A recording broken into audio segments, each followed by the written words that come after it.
Haavahakasten poisto. Perustietoa.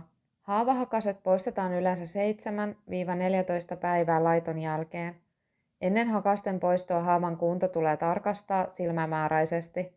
Hakasten poistossa keskeistä on varmistaa, että haavan reunat ovat kasvaneet yhteen ja haava on parantunut. Jos hakaset poistetaan liian aikaisin, haava saattaa aueta.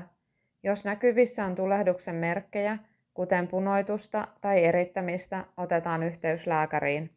Haavahakasten poistossa tarvittavat välineet: ihon desinfiointiaine tai keittosuolaliuosta, puhtaat taitokset, käsihuuhde, särmäisjäteastia, agrafipihdit, haavateippi tai haavasidos, tehdaspuhtaat suojakäsineet. Ennen toimenpidettä: tunnista potilas, kerro toimenpiteen kulusta. Potilaalle on hyvä kertoa, että hakasten poisto ei ole kivuliasta, mutta pientä nipistystä saattaa tuntua. Ohjaa potilas hyvään asentoon siten, että näkyvyys haavaan on hyvä ja työskentely ergonomista. Desinfioi kädet ja pue tehdaspuhtaat suojakäsineet. Työnnä hakasten poistajan alempi koukkumainen kärki haavahakasen alle ihoa vasten ja purista hakasten poistajan leuat yhteen.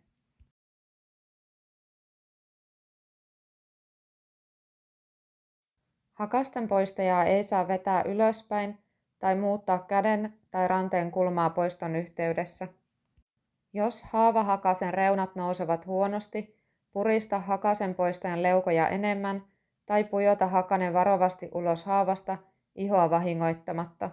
Laita irrotetut haavahakaset sivuun taitoksen päälle. Toimenpiteen jälkeen puhdista haava tarvittaessa ihon desinfiointiin tarkoitetulla liuoksella tai keittosuolalla, mikäli haavassa on runsaasti kuivunutta verta. Suojaa haava haavateipillä tai haavasidoksella infektioriskin pienentämiseksi. Laita poistetut hakaset sekä hakasten poistaja särmäisjäteastiaan. Kirjaa toimenpide. Ohjaa potilasta välttämään haavan kastelua 1 vuorokauden ajan ja poistamaan haavateippi vuorokauden kuluttua. Haava-alueen voimakasta hankaamista, venyttämistä ja rasittamista on hyvä välttää vielä parin viikon ajan, isoissa haavoissa jopa 4–6 viikon ajan. Jos haava-alueelle ilmaantuu kipua, kuumotusta tai lisääntyvää eritystä tai kuume nousee, ohjaa ottamaan yhteyttä esimerkiksi omalle terveysasemalle.